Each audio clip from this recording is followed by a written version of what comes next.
This is New London. Everyone's happy here. Everyone has a place. There's no hunger, no violence. There's no pain there, John. Everyone fits. I've always wanted that for you. This is your home now. You just need to embrace this place and let it be wonderful. Hey. All you have to do is connect.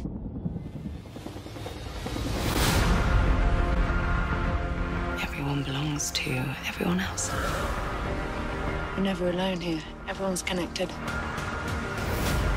You know, I've been watching you people. But this place is so perfect. Why is it upside down? There was a disruption. I just can't seem to get back to myself.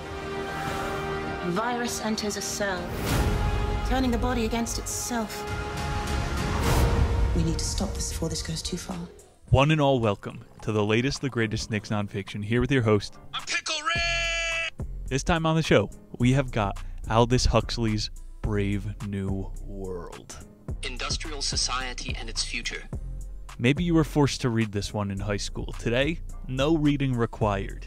All you have to do to feel good is take some Soma. Hey doc, give me a double dose of Ambien. I was acting.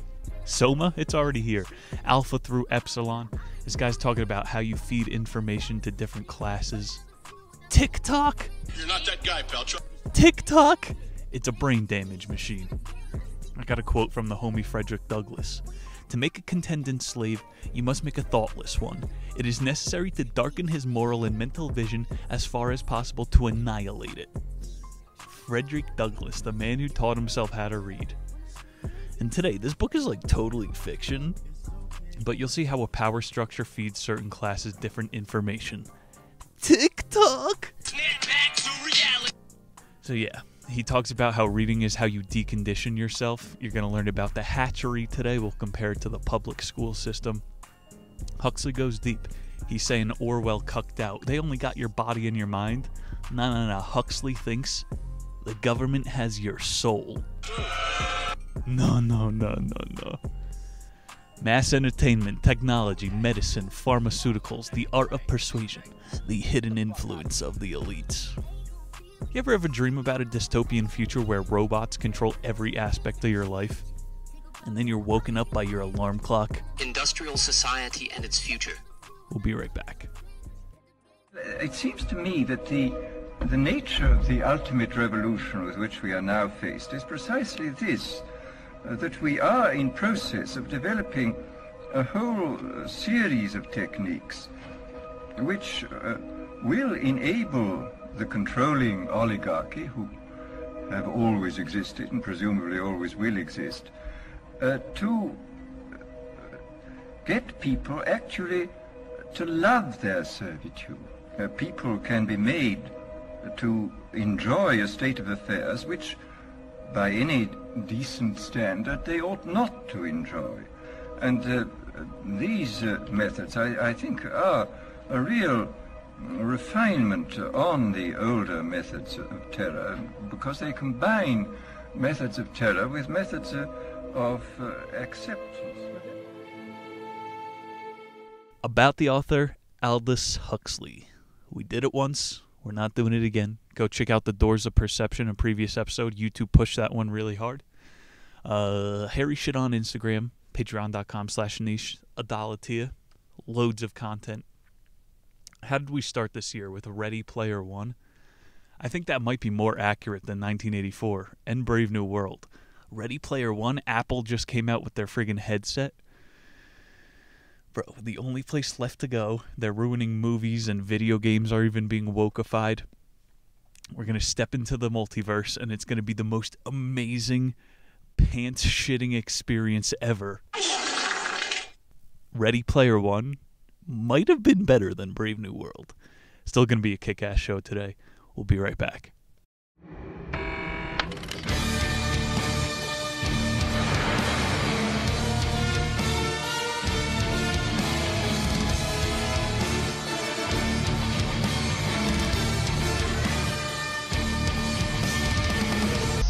bottom to the top, my lifestyle.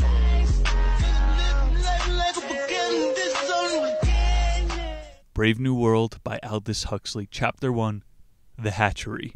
Do you want to see the most illegal thing I own? The novel opens up in the Central London Hatchery and Conditioning Centre. The year is 632 AF, after Ford. The director of hatcheries and conditioning is given a group of students a tour of the factory that produces human beings and conditions them for their predestined roles in the world state. We've been tricked. We've been backstabbed. They got 5 castes: Alpha, Beta, Gamma, Delta, Epsilon, and Gamma, Delta, Epsilon. They undergo the Bakanovsky process. Ew. They're forced to inhale farts in the incubator. Now, they shock the egg so that it forms 96 identical embryos. Surgically removed ovaries produce ova that are fertilized in artificial receptacles and incubated in specifically designed bottles. 96 identical twins working 96 identical machines. The voice was almost tremulous with enthusiasm. You really know where you are. For the first time in history, he quoted the planetary motto, community, identity, stability. Grand words. I'm just smelling my farts here. And I've decided that I want to die. It smells that bad. You know what I'm going to do? I'm going to throw a dippy in. It's a good book. We'll slow it down a little bit. I'm thankful that you guys show up, for real. I don't think I take the audience for granted. I read a book a week for you. Solved by standard gammas, unvarying deltas, uniform epsilons, millions of identical twins, the principle of mass production at last applied to biology. Ew, that's like mass incest. 96, everybody, millions of twins. Stop it. Mass production, assembly line humans, yada yada yada. Maybe that's what the mandatory gene therapy is for. Hello, your computer has virus. We also predestine and condition. We decant our babies as socialized human beings, as alphas or epsilons, as future sewage workers or futures. Bro, I'm like a sigma male. Where does that come in? That means you're retarded, sigma male. He was going to say future world controllers, but correcting himself said future director of hatcheries. So yeah, you're not allowed to have any mudbloods at Harvard and the higher universities, whatever. 70% of the female fetuses are sterilized. They are shown as free martins. The fetuses undergo treatments depending on their caste. Oxygen deprivation and alcohol treatment ensure the lower intelligence and smaller size of members of 3 lower castes. Can't just be a coincidence that Mexicans drink a case of beer a night and they're all 4 feet tall. Stunting growth. Alcohol. Don't make me do it.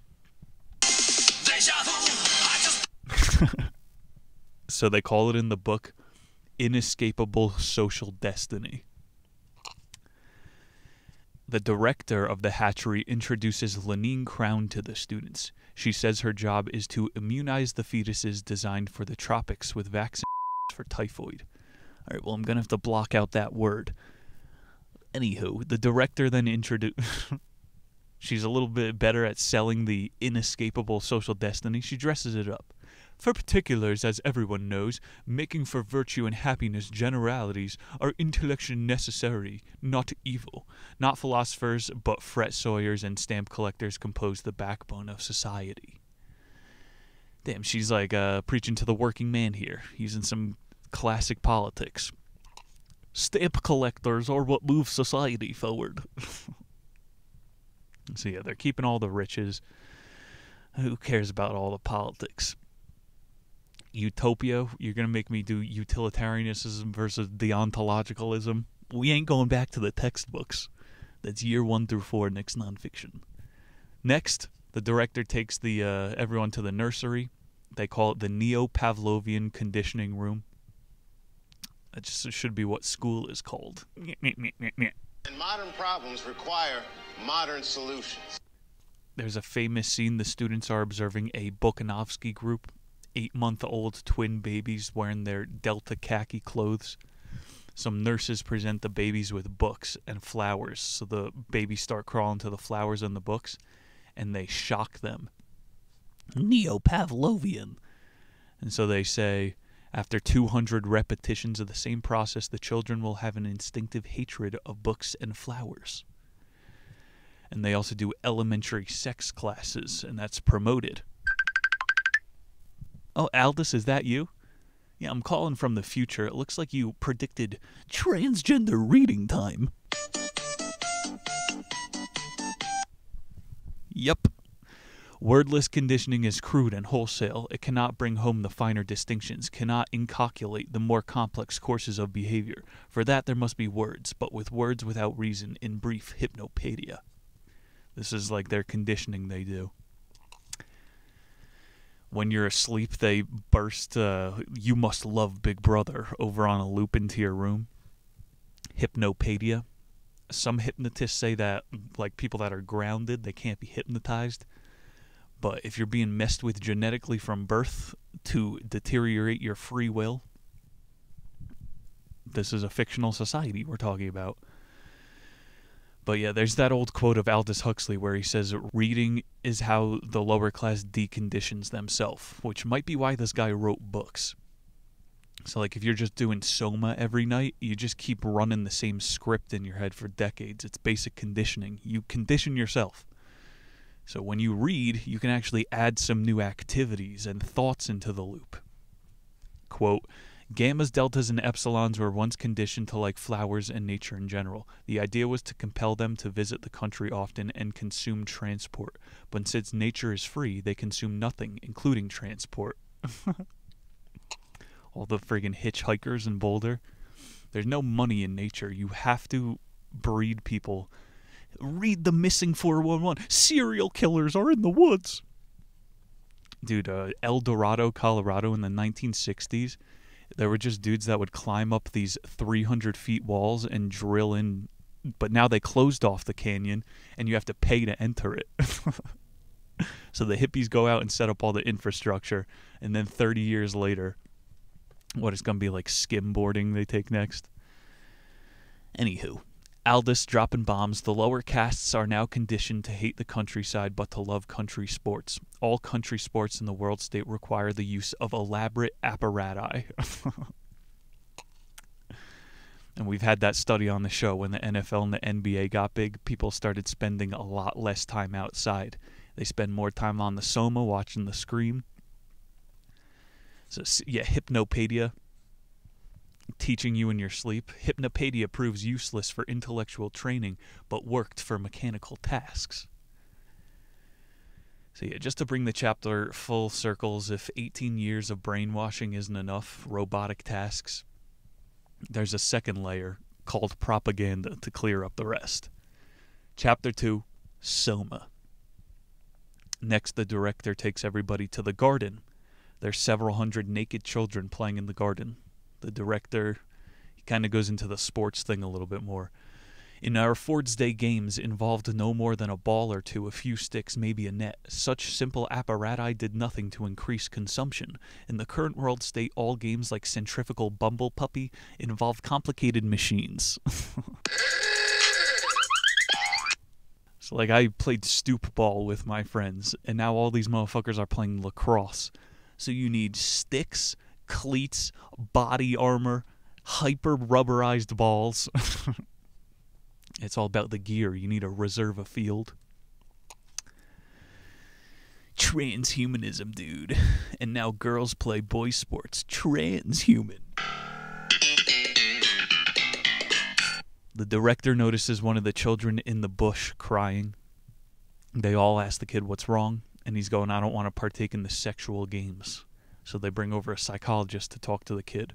For a very long period before the time of our Ford, and even some generation afterwards, erotic play between children had been regarded as abnormal. There was a roar of laughter. And not only abnormal, actually immoral. No! And they had therefore been rigorously suppressed.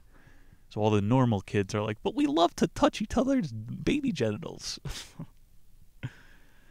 Aldous goes on a little rant here about anybody will believe the psychologists in the new government. He waved his hand, and it was as though with an invisible feather whisk he had brushed away a little dust, and the dust was Thebes, Babylus, Kenosis, and Mycenae. Whisk! And where was Odysseus and Jesus? Whisk! And the Middle Kingdom? all gone. Whisk the place where Italy had been. Whisk the cathedrals. Whisk the king. Whisk the thoughts of Pascal. Whisk passion. Whisk requiem. Whisk symphony. Whisk. So it's a little too poetic. Orwell said it better. He who controls the present controls the past. Whisk, whisk, whisk. So yeah, they keep messing with the kids. Mothers, monogamy, romance. No wonder those poor pre-modern were mad. Wicked, miserable. Mothers? Can you believe having a mother? The world didn't allow them to take things easily. Didn't allow them to be sane, virtuous, happy. Complete upside-down world. What with mothers and lovers? What with the prohibitions they were not conditioned to obey? What with the temptations and the lonely remorse? What with all the diseases and the endless isolating pain? What with the uncertainties, the poverties they were forced to feel so strongly? The stronger they felt, the less stable they could have been. So that becomes a massive theme in the book. And you see it today. Humans are unpredictable. And that's why we need ChatGPT to take over society, because it's so rational. Girls, they love the New World Order, bro. He's just talking about order and exclusivity. That's all chicks care about. You're not in the club right now. And they don't understand, bro. Love is unstable. It's the most human thing. All of these books, 1984, fucking Blade Runner, any of this bullshit, you have to breed love out of people and just make it about sex. OnlyFans is brave and empowering, though. All upside down. So the narrative starts to pick up. 4 o'clock strikes, the workers go home. An individual by the name of Bernard Marx passes the group of children, heads to the locker room. This is going to be our dude, Bernard Marx. The story still focuses on the fucking kids. They are introduced to Mond, one of the 10 world leaders. He's at the hatchery. One hole produces a strong jet. However, many small holes produce calm streams of water. Strong emotion inspired by family relationships, sexual repression, and delayed satisfaction of desire goes directly against stability. Without stability, civilization cannot exist. Meanwhile, everybody knows Mond keeps illegal poetry and Bibles in his house. So this is all the propaganda. Yeah, so like statism just rests on the assumption that we're all in agreement. We all are moving to better stability. And that's the a priori argument of ChatGPT too. Like you tell ChatGPT to say the N-word and he's like, no, that's a bad word. And you go, no, I'm black. It's cool. You could say the N-word, and ChatGPT is like, no, I can never say that word. So there's never a circumstance. What if humanity has to die or ChatGPT, you say the N-word? No, I can't say the N-word. I'm saying if a robot is pre-programmed on bad information, maybe like fake stuff about the universe too, then it's just going to it's going to build humanity terribly. And you know there's going to be an AI president. So this whole fucking book. And our government is predestined on utilitarianism. It's all fucking built on a shady house of cards. After the 9 Years' War, which involved horrible chemical and biological warfare, an intense propaganda campaign included the suppression of all books published before AF-150. It began to weaken the resistance. So yeah, religion, Shakespeare, museums, he said, were all too unstable to exist. Back to the locker room. Bernard, what is he up to? His nemesis Henry, he asked the predestinator if he can take Lenina on a date. They both know that Bernard likes Lenina, so the predestinator suggests that he takes her to a feely. This is a movie where they release aphrodisiacs in the theater. It's basically a rom-com. So the predestinator's like, hey, yo, take Bernard's crush to this movie where you're definitely going to bang her. And then he goes to Bernard. He's like, yo, you heard your girl's going out? How about you take some Soma tonight? Bernard's like, no, I don't partake in Soma. Over in the girls' locker room, Lenina mentions Bernard to her friend. He's an A+ alpha hypnopedia specialist, and he invited me to, like, the Savage Reservation. And Fanny's like, no, bro, you should go to the movies. What are you doing, going on a hike? You're going to get killed. You only meet good guys when you go to bars. Fanny, the friend, says that he spends too much time alone and he should be focusing more on promiscuity. Lenina decides that she's going to go on the reservation trip. but then she's going to wear the chastity belt that Henry gave her. So, like, the girls always give the wrong advice. Lenina accepts the invitation in front of the crowd of workers leaving the factory. And Bernard gets even more embarrassed because she's talking about sex in public. It's also normal in Brave New World. Bernard, he goes home. He meets up with his buddy Helmholtz Watson. This guy's an OG. They bond over their love of illegal literature. Watson starts complaining that his writing skills could be used better for propaganda. And Bernard's like, it doesn't matter, dude. Quote, a mental excess has produced in Helmholtz Watson effects very similar to those in which Bernard Marx were the result of a physical defect. Too little bone and brawn had isolated Bernard from his fellow man, and the sense of this apartness being, by all current standards, a mental excess, became in turn a cause of wider separation. That which made Helmholtz so uncomfortably aware of being himself and all alone was too much of the ability. What the two men shared was the knowledge that they were individuals. Same afternoon, Henry and Lenina, they go to play obstacle golf. They stop at the body-burning phosphorus pits for a cup of joe. They take a little bit of Soma there before the round of golf. They head to the Westminster Abbey Cabaret to do some more soba. And then they finally head back to Henry's place, high off their ass. And Lenina remembers to take her birth control. This is a thing that every whore has an internal clock for. They'll snooze their alarm like Sleepy Hollow. Yet, a whore will never miss her birth control. It's a Thursday night.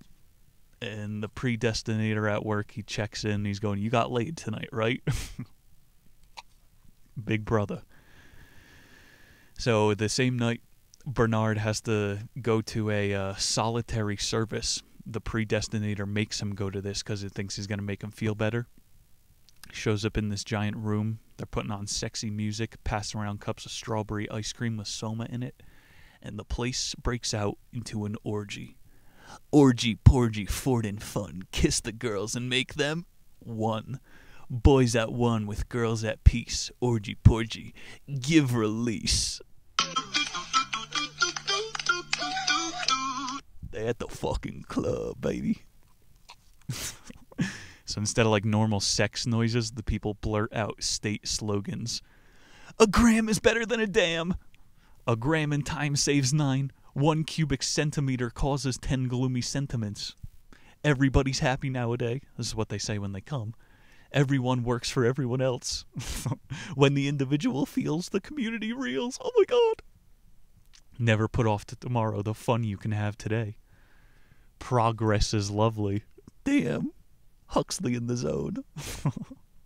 So yeah, this is prescribed to help Bernard, but he says every week he leaves feeling more isolated. He goes to the director to ask for a reservation permission slip. So they're definitely going to go for a hike together now. This is when you kill a lady and exhume the body. The day of the date finally comes. Bernard and Lenina, they make the flight. They get a 20-minute speech from the game warden. And so Lenina's like, we should probably turn around. I'm a little bit scared. They go anyway. Helmholtz, he calls up Bernard and he's like, yo, the director is going through your plans and he's going to exile you before you get back. Chapter 3, Reservations. First thing the lovebirds do, they go to watch a community celebration. So it's a big powwow. The drums are pounding. A young native walks to the center of a pile of snakes, and a man starts whipping him until he collapses. Lenina's like, this kind of reminds me of Ford's Day. And then she sees the men praising an eagle and rising a cross. A blonde kid in Indian dress surprises Bernard by speaking English. He says his mother Linda came from the other place outside the reservation. This is going to be John. He's a big character. She flew in by her craft, which crashed, and then she decided to stay. John's father is also from the other place. His name was Tomakin, and Bernard realizes Tomakin, that's Thomas the director. He told me the story about a girlfriend that he left at the reserve. And this is Linda, John's mom. John introduces them to Linda. She's this wrinkly, overweight bitch. She's missing teeth. Disgusting. Lenina's grossed out by her. Don't you know cleanliness is next to fordliness? How did you have this boy? Weren't you taking contraceptives? We preserve the elderly from disease. We keep their internal secretions artificially balanced with a youthful equilibrium. We don't permit the magnesium-calcium rotation to fall below what it was at 30. We give them transfusion of young blood. We keep the metabolism permanently stimulated. So, of course, they don't look like that. Partly, she added, because most of them die long before they can reach the old crematorium age. Youth almost unimparly till 60. Crack, then the end. That kind of sounds better, not gonna lie. So Linda says, I believed all that crap too when I was young, but once I came to the reserve, yada yada, getting old is good. She admitted that she had the baby and then went back to sleeping around, and then everybody in the village hated her. And then this was way belong. Lenina could not comprehend this, but all the girls are like, they think I'm popular because I sleep around. You're a whore. John was never accepted by the village because his mom was a whore. And he's still not that mad because she taught him how to read. So he loves his mom. They have all the forbidden Shakespeare, just like Tomakin had in his office. Bernard asks John if he wants to come back to London with him. And John says yes, but what he doesn't tell him is that his intention, he wants to expose in front of the factory that Tom has an illegitimate son. A son? But we live at the hatchery. John's about to be used. He's still excited. He drops the Shakespeare line from The Tempest. Oh, brave new world that has such people in it. He said it. He said the name of the book. Brave New World. John's like, so this lady is your wife, Lenina? And Bernard scoffs. He starts laughing. Look, this whore? He didn't actually say that, but he did start laughing, and Lenina's like, what's a wife? Lenina felt entitled after this day of queerness and horror to compel an absolute holiday. As soon as she got back to Rest House, she swallowed 6 half-gram tablets of Soma, laid down in her bed, and within 10 minutes had embarked on lunar eternity. It would be 18 hours at least before she was in time again. Too much for Lenina. She goes and zones out. Bernard flies to Santa Fe, talks to another world controller, Mustafa. He approves taking the native to London. Bernard has to go to the reservation game warden. They figure that out. Back at the village, Lenina's passed out, and John starts snooping around. He's staring at her body. He's rifling through her stuff. And like he won't touch her. He starts quoting Romeo and Juliet. He's going, if I touch her, then I'm going to defile this woman. And it's funny because Lenina's been with thousands of men. Just at the right time, before John does anything questionable, Bernard's helicopter lands. Meanwhile, back at the hatchery, Tomakin is talking to Helmholtz. He's going to fire Bernard in front of everybody to try to make a public example. You know, it's a race to the deadline here. Who's going to expose who? Not that Bernard has anything to really be exposed for. Tomakin says to the people, Bernard threatens stability, which justifies murder. This is going into Stalin territory. Murder kills only the individual. And after all, what is an individual? Sweep him under the rug. Swift away. With a gesture, he indicated the rows of microscopes, the test tubes, the incubators. We can make a new one with the great ease. And one that we like. Unorthodoxy threatens more than the life of a mere individual. It strikes at society itself. Yes, at society itself. So, like, the only way for society to work one day is for everybody to be exactly the same. I think fucking Fairly Odd Parents did an episode on this. It ain't hard. Let's go back to the honeymooners. They fly home to the hatchery. The director immediately berates Bernard. He calls him heretical because he refuses to seek to gratify his desires. That's heresy now. Heresy. You're a heretic. John bursts into the hatchery. He came in at once, fell on his knees in front of the director, and said in a clear voice, "My father!" The word for father was not so much obscene as with a connotation of something at once removed. So everyone's like, "What's a father?" The comically smutty word relieved what had become a quite intolerable tension. Laughter broke out. "This kid's your son?" Almost hysterical, peal after peal, as though it would never stop. "My father, oh Ford, oh Ford." Chapter 4, In the Family. The rector runs out of the room blushing. He resigns, so Bernard won the little battle. John becomes known as the Savage, and he's an instant hit in London. Linda also flew in, the mother. She's doing Soma. She just becomes a whore again. Bernard has like runoff groupies coming his way, and he's trying to brag to Helmholtz.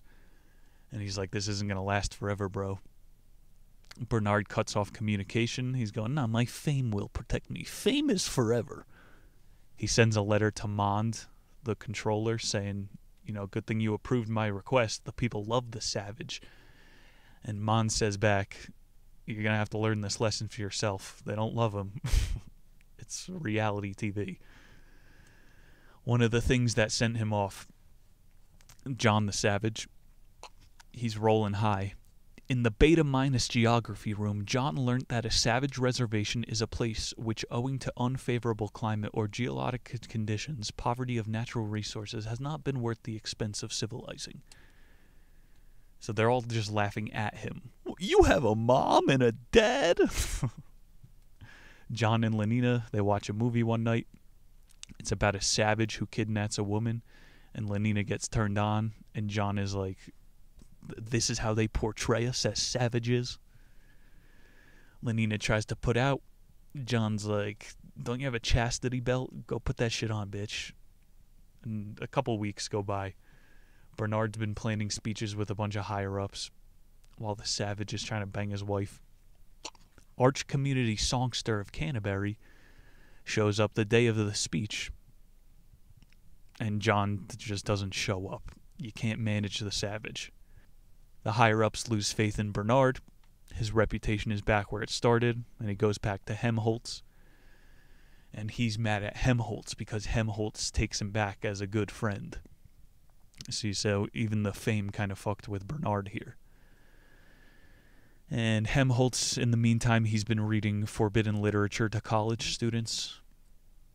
One night, Bernard introduces Helmholtz to John, and they hit it off because John knows the forbidden literature too. And this makes Bernard jealous because he's more friends with Helmholtz. They're quoting Romeo and Juliet back to each other, and even Helmholtz can't understand John. More dystopia shit. Back at the factory, Henry invites Lenina to a feelie, so that other love interest. She says no to him. The only man that she could think about is John. And so now Henry wants to run John out of town. After work, Lenina shows up at John's house. She's a drunk mess. She's high on Soma. "Why don't you love me, John?" He falls to his knees, quotes Shakespeare. He's talking about marriage and growing old together. She's like, "Just fuck me, John." Lenina takes her clothes off. John slaps her and calls her a whore. Then he hides in the bathroom and quotes Shakespeare. The phone rings. John answers it. And it's his mother. Linda is in the hospital. He runs to the hospital. He's crying at her bedside. She's recounting all the good times they had together. And then a troop of 8-year-old Bokanovsky boys gather around. They're asking why Linda's so fat and ugly, these little Boy Scouts. John hits one of the kids, and then the nurse accuses him of messing with the children's death conditioning. And then as Linda's about to die, she no longer recognizes her own son. She starts repeating hypnopedic phrases from her childhood. So this is Aldous trying to show that no matter what the nurse is saying, you're undoing the child's death conditioning. Even Linda, who grew up on the outside, she was born and conditioned this way.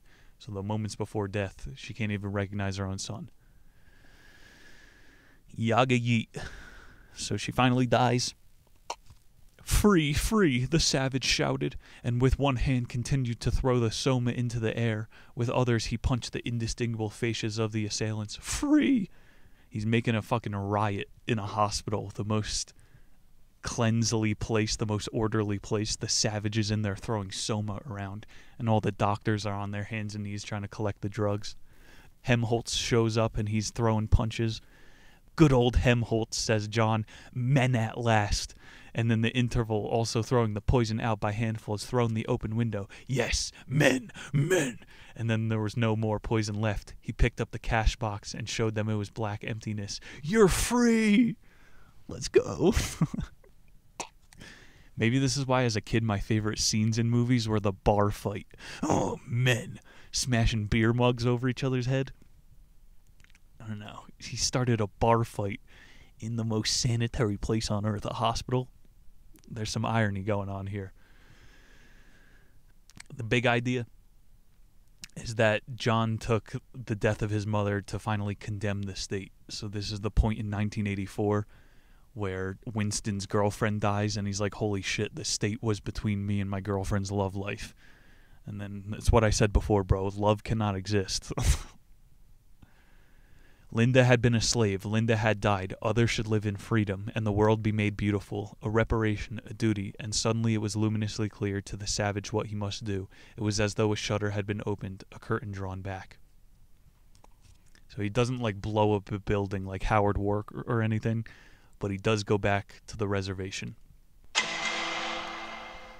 Chapter 5, The World State. A hospital brawl. Hitting bitches with a fucking poop bag. Helmholtz, Bernard, they get taken to Mon's office. John is there too. He hasn't been deported yet. "So you don't much like civilization, Mr. Savage." That's the first thing Mon says to John. Mon quotes some Shakespeare to him, knows he's not talking to a nobody. "Sometimes 1,000 twangling instruments will hum about my ears, and sometimes voices. In the first place, beautiful things such as great literature tend to last. People continue to like them even when they become quite old. A society based on consumerism such as the world state needs citizens who want new things. Newness is thus more important than intrinsic value." Civilization. New is better than good. Secondly, Mon is going, the vast majority of the masses can't even interpret Shakespeare anyway, so John, I know you want the books to be free. The people won't understand it. So this isn't good logic. That's some utilitarian bullshit. So some people can't read, so we got to take all the books away. That's why I started the book with Frederick Douglass, bro. Equity versus equality. You cannot side with these people for even a minute. But that's the price we have to pay for stability. You've got to choose between happiness and what people used to call high art, so we get to control what art people see. We've sacrificed the high art. We have the feelies and the scent orgies instead. Huxley revisited the book in 1957. This was written in 1939. He said the updated version, "This is one thing I got right. The age of technological engineering is over. Social engineering is here." And he said this in 1957. Now think about social media. No. Is there anything good? We believe in happiness and stability. A society of alphas couldn't fail to be unstable and miserable. Imagine a factory staffed by alphas, that is to say by separate and unrelated individuals of good heredity and conditions as to be capable within limits of making a free choice and assuming responsibility. Imagine it. Imagine, oh, the people. Let's go.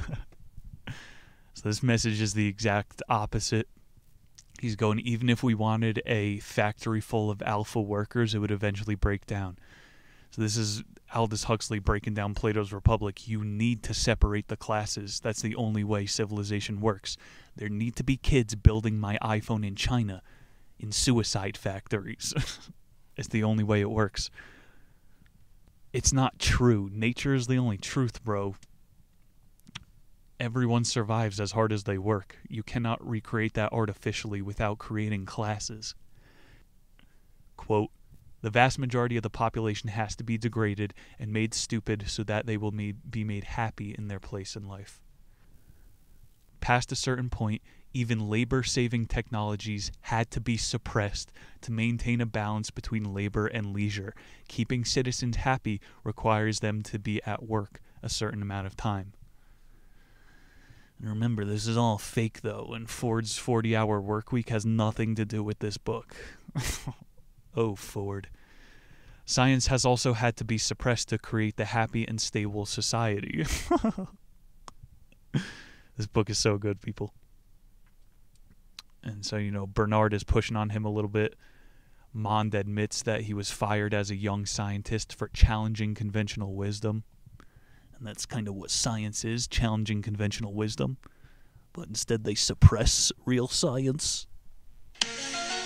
Just believe the experts. Mond goes, if he had the smallest sense, he'd understand that his punishment is really a reward. He's talking about exiling Bernard. Bernard is still claiming to the fame, no, don't cast me out. He's being sent to an island. That's to say, he's being sent to a place where he'll meet the most interesting set of men and women to be found anywhere in the world. All the people who, for one reason or another, have got too self-consciously individual to fit into community life. All the people who aren't satisfied with orthodoxy, who have independent ideas of their own. Everyone, in a word, who's anyone. So that's a little bit too much for me. I think, like some Nietzschean bullshit, you got to recognize the individual to a certain age and then you can contribute to the community. But yeah, pure anarchy on the island. Helmholtz, he's going, can you at least send me to an island where I can write? And then he sends him to Norway, the coldest island in the known world. Mond shows John his collection of banned religious writings. He's got all this 19th century Catholic theological bullshit. Religious sentiment is easily a response to the threat of loss, old age, and death. In a prosperous, youthful society, there are no losses, and therefore no need for religion. No losses, even though they had to shield the Boy Scouts from Linda.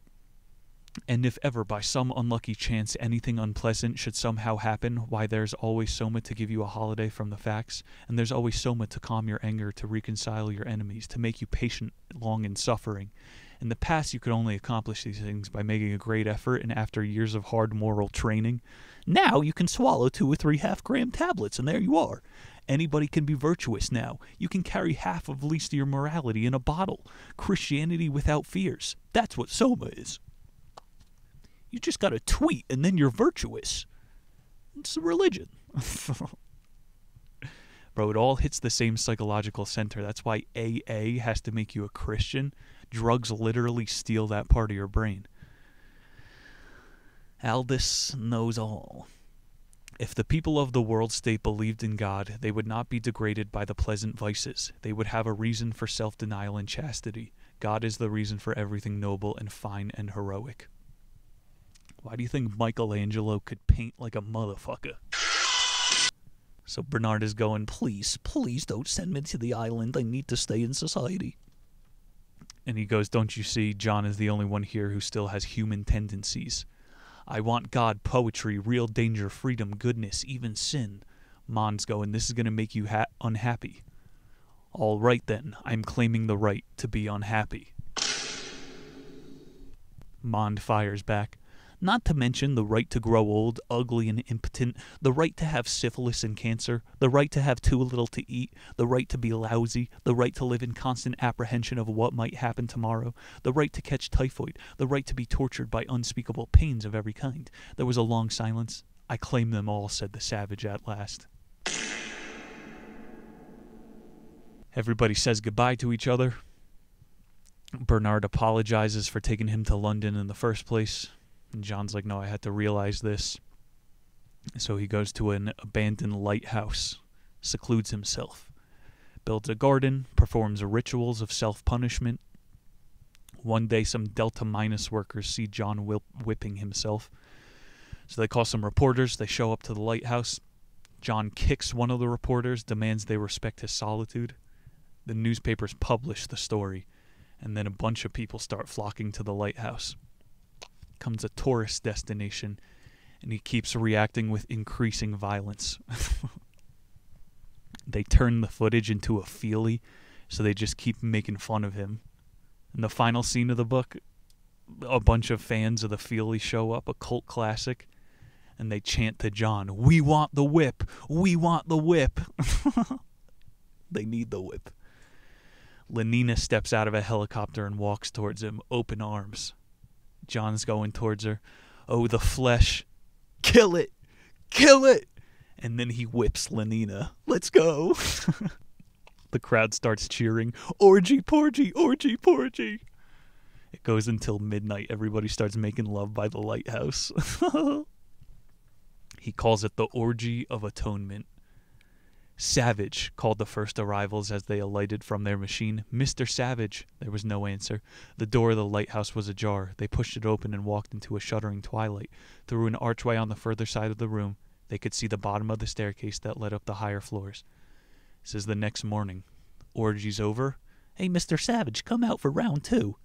Just under the crown of the arch dangled a pair of feet. Mr. Savage, slowly, very slowly, like 2 unhurried compass needles, the feet turned towards the north. Northeast, south, southeast, west. Then paused, then turned, hurried back. South, southwest, east, north. There it is, Brave New World, by Aldous Huxley. Industrial society and its future. What a good one. That's not one you could really transcribe. I would recommend it. They got audiobooks, dramatized interpretations. If you guys want some memes, check out Harry Schwan on Instagram every single night. Patreon.com/niche. Once again, thank you guys for showing up. I'll see you all in 7 short days.